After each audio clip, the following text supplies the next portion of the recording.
बिस्मिल्लाहिर्रहमानिर्रहीम। अस्सलाम वालेकुम my dear students, welcome back to सरशान स्काई साइंस फाउंडेशन। बेटा हमारा जो आज का टॉपिक है वो है इलेक्ट्रॉन एफिनिटी। बेटा हमारा जो आज का टॉपिक है वो बड़ा ही इंटरेस्टिंग टॉपिक है।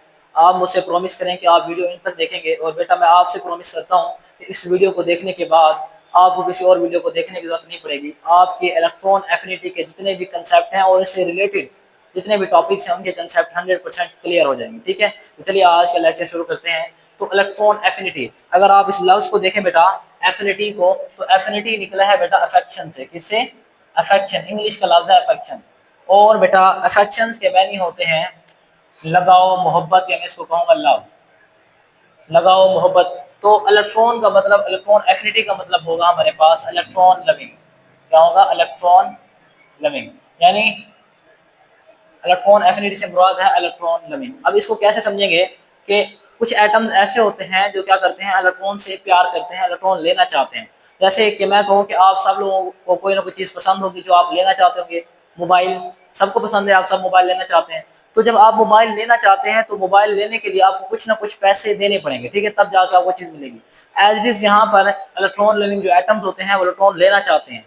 जब इलेक्ट्रॉन लेना चाहते हैं बेटा तो उनको कुछ ना कुछ एनर्जी देनी पड़ेगी। अब वो एनर्जी जो इलेक्ट्रॉन लेने के लिए वो देते हैं, अब ऐसे यूं समझे कि जो पैसे आप देते हैं मोबाइल लेने के लिए वो इलेक्ट्रॉन एफिनिटी है। क्या है? वो एनर्जी की मिकदार जो आप एक एटम एक इलेक्ट्रॉन लेने के लिए देता है उसको हम बोलते हैं इलेक्ट्रॉन एफिनिटी। ठीक है बेटा, और मोटा मोटा कंसेप्ट है ये। अब देखते हैं कि इसकी डेफिनेशन क्या है। The amount of energy release, यानी एनर्जी की वो मिकदार जो क्या होती है, रिलीज होती है, यानी खारिज होती है, यानी देता है atom. when one mole of electron, यानी जब एक मोल इलेक्ट्रॉन क्या करते हैं, when one mole of electron is added to a mole of neutral atom to form uninegative ion, यानी इसका मतलब ये समझें कि एनर्जी की वो मिकदार जो रिलीज होती है कि कब, जब एक मोल इलेक्ट्रॉन जो है एक मोल एटम के अंदर, न्यूट्रल एटम के अंदर ऐड किया जाता है। अब वन मोल का मतलब होता है बेटा, वन मोल का मतलब है एवोगैड्रो नंबर। क्या होता है? Avogadro number. अब एवोगैड्रो नंबर कितना होता है आपको पता है? ये होता है 6.02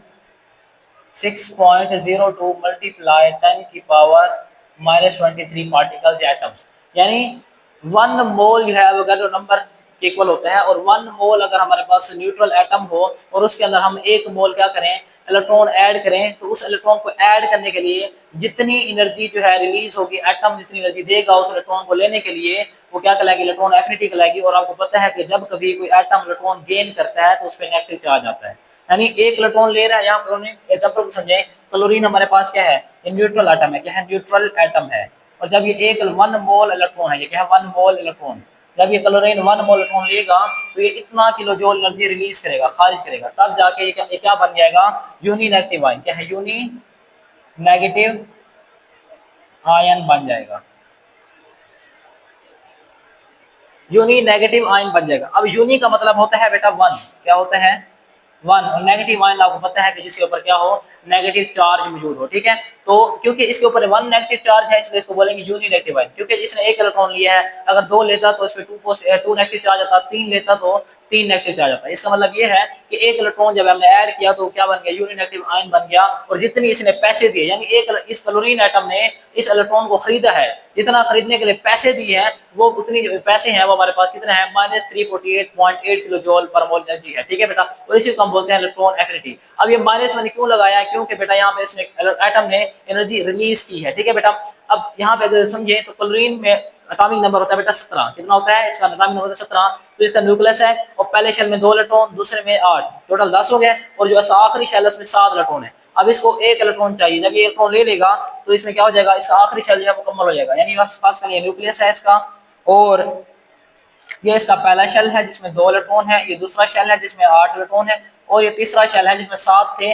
और एक इसने ले लिया, यानी इसमें अब हो गए 8 इलेक्ट्रॉन। तो इस पे कौन सा चार्ज आएगा? नेगेटिव चार्ज आ जाएगा, उसने एक इलेक्ट्रॉन लिया है, और इसी को हम बोलेंगे यूनी नेगेटिव आयन। ठीक है बेटा, अब इस पे कौन सा चार्ज है? नेगेटिव चार्ज मौजूद है।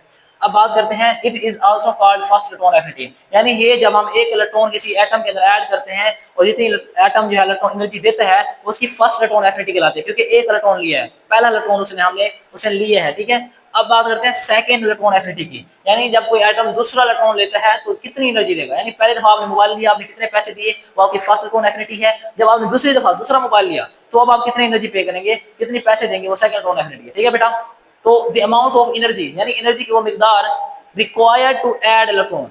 अब यहाँ पर एक लफ्ज बेटा याद रखें, रिक्वायर्ड है और वहां पर था रिलीज, यानी वहां पर वो एनर्जी एटम दे रहा था, लेकिन अब यहाँ पर हम एटम को हम एनर्जी देंगे। क्या करेंगे, हम एनर्जी देंगे। यानी फर्ज करें उसकी जरूरत खत्म हो चुकी है, आपके पास मोबाइल था नहीं था तो आपको जरूरत थी, आपने ले ली, अब जरूरत नहीं है, जबरदस्ती हम आपको थोप रहे हैं। यहीं पर भाई बात हो रही है कि एटम को एक इलेक्ट्रॉन चाहिए था, उसको तो मिल गया, उसकी जरूरत पूरी हो गई, अब वो पैसे क्यों देगा, एनर्जी क्यों देगा। अब हम उसको जबरदस्ती एक इलेक्ट्रॉन थोप रहे हैं तो हमें एनर्जी खुद को देनी पड़ेगी। यहाँ पर हम क्या करेंगे, एनर्जी रिक्वायर्ड होगी, यानी हम देंगे to add electron to a mole of uninegative ion. यानी ये यूनी नेगेटिव आयन था, यहाँ पर नेगेटिव आयन बना उसके अंदर, यानी जब एक यूनी नेगेटिव आयन, यानी पहले से आयन है, पहले से उसके ऊपर एक इलेक्ट्रॉन मौजूद है, पास इलेक्ट्रॉन है, अब उसके अंदर दोबारा इलेक्ट्रॉन देंगे, जितनी एनर्जी हम लगाएंगे वो हमारे पास सेकंड इलेक्ट्रॉन एफिनिटी है।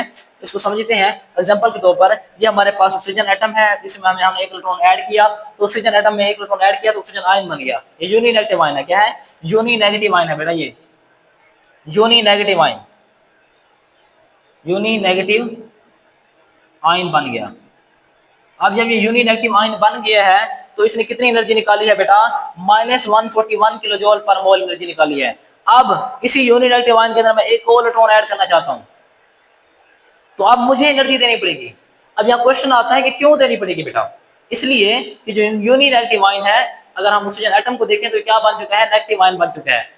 अब इलेक्ट्रॉन पे भी कौन सा चार्ज है, नेगेटिव चार्ज है, यानी और आपने देखा जो इलेक्ट्रॉन है वो भी नेगेटिव वाला, ये भी नेगेटिव वाला है। फर्स्ट कर लेते हैं, फिलहाल इसको समझ लें, ये हमारे पास क्या ऑक्सीजन एटम है और ये हमारे पास इलेक्ट्रॉन है जिसपे क्या है, नेगेटिव चार्ज मौजूद है, जिसपे नेगेटिव चार्ज मौजूद है। अब देखें इलेक्ट्रॉन पे भी नेगेटिव चार्ज है और यहाँ एटम पे भी नेगेटिव चार्ज है, आयन पे, यूनी नेगेटिव आयन पे।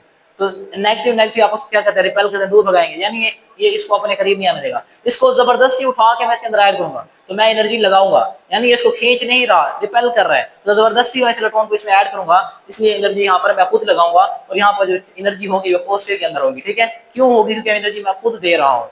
The amount of energy required, energy की वो मिकदार required to add electron to a one mole unit atom, यानी एक मोल यूनी नेगेटिव, यानी फर्स्ट ये one mole uninegative ion है, इसमें एक इलेक्ट्रॉन ऐड करने के लिए, जिसको यहाँ से उठा के यहाँ फेंकने के लिए जितनी एनर्जी दरकार होती है बेटा, उसको बोलते हैं हम क्या, सेकंड इलेक्ट्रॉन एफिनिटी। और ये कब होती है, अंडर स्टैंडर्ड कंडीशंस, यानी कुछ यहाँ पर कंडीशंस होंगी। याद रखिएगा जब कभी आप कोई इक्वेशन रिएक्शन लिखते हैं और रिएक्शन के यहाँ पर जो है ऊपर यहाँ पर जो चीज लिखी होती है वो उसकी कंडीशन होती है। जैसे आपने फोटोसिंथेसिस में पढ़ा हुआ है, यहाँ क्लोरोफिल रोशनी होती है, क्लोरोफिल और रोशनी, यानी ये कंडीशन है। अगर ये कंडीशन रोशनी नहीं है तब भी क्लोरोफिल नहीं होगी, और अगर रोशनी है क्लोरोफिल नहीं है तब भी फोटोसिंथेसिस नहीं होगी, यानी फोटोसिंथेसिस की कंडीशन है बेटा। ये उम्मीद करता हूँ ये समझ में आ गई होगी। अब प्लस मैंने क्यों लगाया, क्योंकि मैंने यहाँ खुद एनर्जी दी है। ठीक है, वाई क्यों लगाया गया, तो एनर्जी इज अब्जॉर्ब, यानी यहाँ पे एनर्जी अब्जॉर्ब हुई, एटम को हमने दी है। ठीक है बेटा, एटम को यहाँ कोई नुकसान नहीं हुआ है, ठीक है, हमने उसको दिया है तो फायदा हुआ है। The net enthalpy change for a formation oxide ion, यानी जब हमने ऑक्साइड आयन बनाया, यानी O2 नेगेटिव आयन बनाया, कौन सा आयन बनाया, O2 नेगेटिव आयन, ये वाला नेगेटिव आयन बनाया, तो हमें कितनी जो है एनर्जी एंथैल्पी जो है टोटल देनी पड़ी। ठीक है, तो याद रखें कि हमारे पास delta H E one electron. अब ये E1 जो है, या E1 फर्स्ट लिखा हुआ है, E1 फर्स्ट का मतलब बेटा क्या होता है, E से मुराद है इलेक्ट्रॉन, A से एफिनिटी, यानी फर्स्ट इलेक्ट्रॉन एफिनिटी है, और ये E2 का मतलब हमारे पास है electron affinity, second electron affinity, यानी first electron affinity plus second electron affinity करेंगे तो टोटल हमारे पास एंथैल्पी जो एनर्जी हमें निकल के आएगी। ठीक है, एंथैल्पी का मीनिंग होता है एनर्जी। ठीक है बेटा, आप याद रखना। तो पहले में हमें -141 किलो जूल पर मोल एनर्जी थी, सेकंड में हमारे पास +798 किलो जूल पर मोल एनर्जी है। जब इन दोनों को प्लस किया तो प्लस प्लस प्लस रहेगा, और यानी 798 में से हमने -141 कर दिया तो हमारे पास बचा 657 किलो जूल पर मोल एनर्जी, यानी हमारे पास टोटल एनर्जी की मिकदार है। अब बात करते हैं फैक्टर्स अफेक्टिंग इलेक्ट्रॉन एफिनिटी, यानी वो फैक्टर्स जो इलेक्ट्रॉन एफिनिटी के ऊपर अफेक्ट करते हैं। तो नंबर 1 पे हमारे पास एटॉमिक साइज। क्या है, एटॉमिक साइज, यानी अगर एटम का साइज होगा बड़ा तो क्या रिएक्शन इलेक्ट्रॉन एफिनिटी कम होगी कि ज्यादा, कम है तब क्या होगी। बेटा याद रखें, ग्रेटर एटॉमिक साइज, यानी अगर एटम का साइज बड़ा है तो less attraction for incoming electron. यानी फर्स्ट कर लेते हैं, ये हमारे पास सोडियम एटम है, ठीक है, यहाँ पे बात करें लिथियम की, ये न्यूक्लियस है, ये पहला शेल और ये दूसरा शेल। ठीक है, हमारे पास बेटा लिथियम है, एटॉमिक नंबर होता है 3, पहले शेल में 2, दूसरे में आखिरी में 1 होगा, 1 इलेक्ट्रॉन है। यहाँ से इस इलेक्ट्रॉन से यहाँ तक का फासला जो है क्या है, कम है, यहाँ जो इलेक्ट्रॉन मौजूद है इसको ये ज्यादा खींचेगा, अट्रैक्शन यहाँ पे ज्यादा होगी। न्यूक्लियस यानी क्योंकि पॉजिटिव चार्ज होता है, इस नेगेटिव को ज्यादा अट्रैक्शन से खींचेगा। जबकि सोडियम की बात करें तो ये इसका पहला शेल, ये दूसरा शेल और ये तीसरा शेल, यहाँ पर ये उसका पॉजिटिव चार्ज न्यूक्लियस है। अब यहाँ पहले शेल में 2 इलेक्ट्रॉन होते हैं, दूसरे में 8 और तीसरे में 1। अब यहाँ पर फासला ज्यादा हो गया, अट्रैक्शन कम हो जाएगी। अब यहाँ जो इनकमिंग इलेक्ट्रॉन है वो यहाँ पर मौजूद है, इस यहाँ से यहाँ तक जो अट्रैक्शन है वो कम है। यानी अगर ग्रेटर एटॉमिक साइज होगा, यानी एटम का साइज हो जाएगा बड़ा, जैसे सोडियम का है, तो less attraction for incoming electron, यानी जो नया आने वाला इलेक्ट्रॉन है, ये इलेक्ट्रॉन आने वाला है, इसको खींचने की जो सलाहियत है न्यूक्लियस की वो क्या हो जाएगी, कम हो जाएगी। जब इसको खींचने की सलाहियत, इससे मोहब्बत होगी कम, तो पैसे भी कम। यानी फर्स्ट एक मोबाइल है जिसको आपको पसंद भी नहीं है, ठीक है, पसंद नहीं है, मोहब्बत नहीं है, तो उसके लिए आप ज्यादा कीमत क्यों पे करेंगे? आप ज्यादा कीमत उसके लिए पे करेंगे जो आपको पसंद है कुछ चीज। यहाँ पर क्या हो गया कि इलेक्ट्रॉन जो है न्यूक्लियस से क्या है, दूर है, अट्रैक्शन हो गई है कम, ठीक है, मोहब्बत कम हो गई है, तो अब इसके इलेक्ट्रॉन एफिनिटी की वैल्यू भी क्या हो जाएगी बेटा, कम हो जाएगी। तो ग्रेटर एटॉमिक साइज यानी एटॉमिक साइज ज्यादा होगा तो अट्रैक्शन कम हो जाएगी, जिसकी वजह से हमारे पास क्या है, इलेक्ट्रॉन एफिनिटी कम होगी। यानी यहाँ यूं समझे, एटॉमिक साइज अगर होता है ज्यादा, यानी एटॉमिक साइज यहाँ पे क्या हो रहा है, ज्यादा हो रहा है, तो इलेक्ट्रॉन एफिनिटी की वैल्यू हो जाएगी कम। यानी इलेक्ट्रॉनिक साइज इलेक्ट्रॉन एफिनिटी जो है एक दूसरे के इनवर्सली प्रोपोर्शनल है, यानी एक बढ़ने से दूसरी चीज क्या हो जाती है बेटा, कम हो जाती है। अगर इसी तरीके से एटॉमिक साइज कम होगा तो इलेक्ट्रॉन एफिनिटी की वैल्यू ज्यादा होगी। यहाँ पे बात करें, एटॉमिक साइज कम है, अट्रैक्शन ज्यादा है, इलेक्ट्रॉन पैसे ज्यादा देगा, मोहब्बत ज्यादा है, ठीक है बेटा। अब बात करते हैं न्यूक्लियर चार्ज की। अगर न्यूक्लियर चार्ज ग्रेटर होगा, greater nuclear charge greater attraction for incoming electron. यहीं पर अगर मैं समझा दूं, यहाँ पर न्यूक्लियर चार्ज की अट्रैक्शन ज्यादा है तो यहाँ पर इलेक्ट्रॉन एफिनिटी ज्यादा होगी, ज्यादा पैसे पे करेगा उसको खींचने के लिए। यहाँ पर अट्रैक्शन कम है तो कम इलेक्ट्रॉन एफिनिटी होगी क्योंकि कम पैसे पे करेगा। इसका मतलब ये है न्यूक्लियर चार्ज इलेक्ट्रॉन एफिनिटी क्या है, डायरेक्ट रिलेशन में है, डायरेक्टली प्रोपोर्शनल है। यानी इसका मतलब ये हुआ कि अगर इलेक्ट्रॉन एफिनिटी हमारे पास न्यूक्लियर चार्ज होगा ज्यादा तो इलेक्ट्रॉन एफिनिटी भी क्या होगी, ज्यादा, और अगर न्यूक्लियर चार्ज होगा कम तो इलेक्ट्रॉन एफिनिटी भी क्या होगी बेटा, कम होगी। थर्ड जो फैक्टर है वो डिस्कस करते हैं, इलेक्ट्रॉनिक अरेंजमेंट। अब पहली बात इलेक्ट्रॉनिक निकला है इलेक्ट्रॉन से, और अरेंजमेंट का मतलब होता है बेटा तरतीब, यानी इलेक्ट्रॉनिक अरेंजमेंट का मतलब है इलेक्ट्रॉन्स की तरतीब। अरेंजमेंट ऑफ इलेक्ट्रॉन यानी इलेक्ट्रॉन की तरतीब इन अ शेल और subshell of an atom, किसी एटम के शेल और सब शेल में जो इलेक्ट्रॉन्स की तरतीब होती है उसको बोलते हैं इलेक्ट्रॉनिक अरेंजमेंट। अब ये कैसे फैक्टर करती है, तो याद रखें एक लाइन को, more stable atom have less electron affinity, यानी कोई एटम जितना ज्यादा स्टेबल होगा उसकी इलेक्ट्रॉन एफिनिटी की वैल्यू कम होगी। इसको यूं समझें कि स्टेबल है, इसके पास गाड़ी बंगला हर चीज है, तो वो क्यों कोई और चीज खरीदेगा, यानी क्यों पैसे पे करेगा, यानी उसकी इलेक्ट्रॉन एफिनिटी की वैल्यू कम होगी। अब याद रखें जो हमारे पास फुली फील्ड ऑर्बिटल वाले इलेक्ट्रॉन्स होते हैं वो ज्यादा स्टेबल होते हैं हाफ फील्ड से, और हाफ फील्ड वाले ज्यादा स्टेबल होते हैं पार्टिशनल फील्ड से। इसका मतलब ये है कि कोई एटम है उसका जो ऑर्बिटल या शेल या सब शेल है वो फुली फील्ड है, यानी पी सब शेल उसमें 6 इलेक्ट्रॉन होते हैं और उसमें 6 ही हैं। जैसे नोबल गैसेस की बात करें तो उनका जो सब शेल होता है या शेल होता है वो फुली फील्ड होता है, इसमें जो जितने इलेक्ट्रॉन आने चाहिए उतना ही होते हैं, तो सबसे ज्यादा स्टेबल होते हैं। और फिर हाफ फील्ड यानी जिसमें उसके हाफ हो, यानी अगर पी सब शेल है, पी में टोटल 6 इलेक्ट्रॉन आते हैं, कितना आते हैं, 6 इलेक्ट्रॉन आते हैं पी में। और अगर किसी एटम के सब शेल में पी सब शेल में 3 इलेक्ट्रॉन है, इसका मतलब है हाफ फील्ड है, तो हाफ फील्ड जो है वो ज्यादा स्टेबल होता है किससे, पार्शियली फील्ड से। पार्शियली फील्ड क्या होता है कि अगर उसी 6 की जगह पे उसमें 4 हो या फिर 2 हो, ठीक है, 4 हो या 2 हो तो ये कम स्टेबल होगा। अब यहाँ पे देखें हमारे पास सोडियम, मैंने नाइट्रोजन की एग्जांपल ली है, नाइट्रोजन की एटॉमिक नंबर होता है बेटा 7, कितना होता है, 7 होता है एटॉमिक नंबर। अब 7 है तो इसके पहले शेल जो के शेल है, फर्स्ट कर लेते हैं, हमारे पास न्यूक्लियस है, ये पहला शेल ये दूसरा शेल, ठीक है। अब इसी पहले शेल के अंदर कितना 2 इलेक्ट्रॉन है और दूसरे में हमारे पास कितने हैं, पहले में 2 इलेक्ट्रॉन है और दूसरे में हमारे पास 5 इलेक्ट्रॉन है। के शेल में कितना 2 इलेक्ट्रॉन, एल शेल में 5। अब इसी एल शेल के सब शेल की बात करें तो एल शेल में 2 सब शेल होते हैं, एस और पी। एस में 2 इलेक्ट्रॉन आएंगे, पी में कितना आएंगे, 3 आ जाएंगे। अब पी में टोटल कितना आता है, एस में टोटल 2 आता है, इसमें 2 तो कंप्लीट है। अब पी में टोटल 6 आता है, लेकिन यहाँ पे कितना 3 है, यानी ये हाफ फील्ड है। क्या है, हाफ फील्ड। मैंने बताया था हाफ फील्ड जो होते हैं वो ज्यादा स्टेबल होते हैं पार्शियली फील्ड से, ठीक है। इस तरीके से ये हाफ फील्ड है, ठीक है। और दूसरी बात है, दूसरा एग्जांपल है फास्फोरस की। एटॉमिक नंबर है 15, पहले शेल में 2, दूसरे में 8, 10 और तीसरे एम शेल में आएंगे 5। अगर एम शेल की सब शेल वाली इलेक्ट्रॉनिक कन्फिगरेशन देखें तो 3s2 3p3, यानी इसके एस सब शेल में 2 आएंगे, पी सब शेल में 3 आएंगे, यानी ये भी क्या है, हाफ फील्ड है। ये दोनों ही हाफ फील्ड है, इसलिए इनके इलेक्ट्रॉन एफिनिटी की वैल्यू क्या होगी बेटा, कम होगी। किससे कम होगी, पार्शियली फील्ड से, क्योंकि मैंने बताया था जो हाफ फील्ड होते हैं वो ज्यादा स्टेबल होते हैं पार्शियली फील्ड से। और मैंने ये बात भी बताई है जो ज्यादा स्टेबल है उसके इलेक्ट्रॉन एफिनिटी की वैल्यू कम है। यानी अगर मैं ये बात करूं कि जो स्टेबिलिटी है बेटा, यहाँ पे इससे ब्लैक से लिखते हैं स्टेबिलिटी, स्टेबिलिटी जो है बेटा इनवर्सली रिलेशन है इलेक्ट्रॉन एफिनिटी का, यानी अगर स्टेबिलिटी है ज्यादा तो इलेक्ट्रॉन एफिनिटी की होगी कम। यहाँ पर देखें हाफ फील्ड की स्टेबिलिटी ज्यादा है तो इसकी इलेक्ट्रॉन एफिनिटी की वैल्यू कम होगी, जबकि जो पार्शियली फील्ड है उसकी स्टेबिलिटी कम है, इलेक्ट्रॉन एफिनिटी की वैल्यू ज्यादा होगी। ठीक है बेटा, अब ऑर्डर ऑफ इलेक्ट्रॉन एफिनिटी दिखते हैं, यानी पार्शियली फील्ड इलेक्ट्रॉन एफिनिटी जो है सबसे ज्यादा होती है, क्योंकि इसका ये सबसे हाईएस्ट इलेक्ट्रॉन एफिनिटी है। क्यों? क्योंकि ये सबसे कम स्टेबल है, और जो हमारे पास फुली फील्ड है उसकी इलेक्ट्रॉन एफिनिटी की वैल्यू सबसे कम है, क्योंकि ये सबसे ज्यादा स्टेबल है। तो मैंने बताया जो सबसे ज्यादा स्टेबल होगा उसकी इलेक्ट्रॉन एफिनिटी की वैल्यू सबसे कम होगी, और जो हाफ फील्ड है वो फुली पार्शियली फील्ड से ज्यादा ही हमारे पास स्टेबल है, इसलिए इसकी जो इलेक्ट्रॉन एफिनिटी है वो पार्शियली फील्ड से तो कम ही होगी। ठीक है बेटा, अब बात करते हैं पीरियोडिक ट्रेंड्स की, यानी पीरियोडिक टेबल में ग्रुप्स और पीरियड्स में किस तरीके से इलेक्ट्रॉन एफिनिटी कम ज्यादा होती है। तो पहले देखते हैं ग्रुप्स को। ग्रुप्स का मतलब होता है बेटा टॉप टू बॉटम। क्या होता है? टॉप टू बॉटम, यानी ऊपर से नीचे। जब पीरियड टेबल में हम जब ऊपर से इस तरीके से ऊपर से नीचे आते हैं तो इनको बोलते हैं ग्रुप्स। यानी अब पहला ग्रुप जो हमारे पास वो है हालिने की रब से फरियाद, यानी hydrogen, lithium, sodium, potassium, rubidium, caesium और फ्रेंशियम। हालिने की रब से फरियाद, ये पहला ग्रुप है।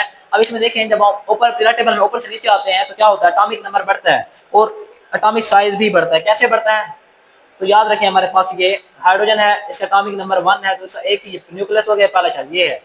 लिथियम की बात करें तो न्यूक्लियस, ये पहला शेल, ये दूसरा शेल, इसका साइज ज्यादा है। सोडियम की बात करें तो सोडियम को यहाँ पे देखेंगे तो ये सोडियम का न्यूक्लियस है, ये इसका पहला शेल, ये दूसरा शेल, ये तीसरा शेल, 2, 8 और 1 इलेक्ट्रॉन यहाँ पे आ जाएगा। तो देखें जब ऊपर से नीचे आ रहे हैं तो क्या हो रहा है? साइज बढ़ रहा है। मैंने बताया था कि जब साइज बढ़ेगा तो क्या होगा? इलेक्ट्रॉन एफिनिटी की वैल्यू कम होगी। क्यों कम होगी? क्योंकि न्यूक्लियर रिस्ट्रिक्शन क्या हो जाती है बेटा? कम हो जाती है। अब वो पूछते हैं कि ग्रुप्स के अंदर जो है डिक्रीज डाउन द ग्रुप, यानी इलेक्ट्रॉन एफिनिटी ऊपर से नीचे कम होती है। क्यों कम होती है? वाई? तो दो रीजन है। नंबर 1 हमारे पास एटॉमिक साइज इंक्रीज, यानी ऊपर से नीचे एटॉमिक साइज बढ़ता है, और जब एटॉमिक साइज बढ़ेगा तो लेस न्यूक्लियर चार्ज होगा, यानी न्यूक्लियस की जो अट्रैक्शन है वो कम हो जाएगी। ठीक है, इसलिए न्यूक्लियस की अट्रैक्शन कम है तो इलेक्ट्रॉन एफिनिटी की वैल्यू भी कम होगी। अब पीरियड्स के अंदर क्या होता है? पीरियड में जब लेफ्ट टू राइट जाते हैं, पीरियड्स का मतलब है left to right, left to right, यानी हम जब पीरियोडिक टेबल में लेफ्ट टू राइट जाते हैं, जैसे यहाँ पे देखें तो लिथियम है, बेरिलियम है, बोरोन है, lithium, beryllium, boron, carbon, nitrogen, oxygen, fluorine, listen BBC news of France, यानी ये हमारे पास टॉपिक नंबर 3, 4, 5, 6, 7, 8 और 9 इस तरीके से बढ़ रहा है। इसमें क्या होता है कि एटॉमिक साइज नहीं बढ़ता, बल्कि एटॉमिक साइज कम होता है। क्यों कम होता है? कि इसमें शेल नहीं बढ़ते। जब शेल नहीं बढ़ते तो एटॉमिक साइज नहीं बढ़ेगा। एक इस वजह से, दूसरी रीजन क्या है? High nuclear charge. जब ये एक दूसरे के करीब होंगे एटॉमिक साइज कम होगा, तो दूसरे के करीब होंगे, अट्रैक्शन ज्यादा होगी, इस वजह से इनकी इलेक्ट्रॉन एफिनिटी की वैल्यू ज्यादा होती है। दो रीजन बताई हैं, एटॉमिक साइज कम होता है पीरियड के अंदर, और पीरियड के अंदर न्यूक्लियर चार्ज ज्यादा होता है, इसलिए जो है इलेक्ट्रॉन एफिनिटी की वैल्यू ज्यादा होती है। बेटा उम्मीद करता हूँ कि ये लेक्चर आपको पसंद आया होगा। अगर ये वीडियो पसंद आई तो वीडियो को लाइक करें, शेयर करें, हमारे चैनल को सब्सक्राइब करें। अल्लाह हाफिज़।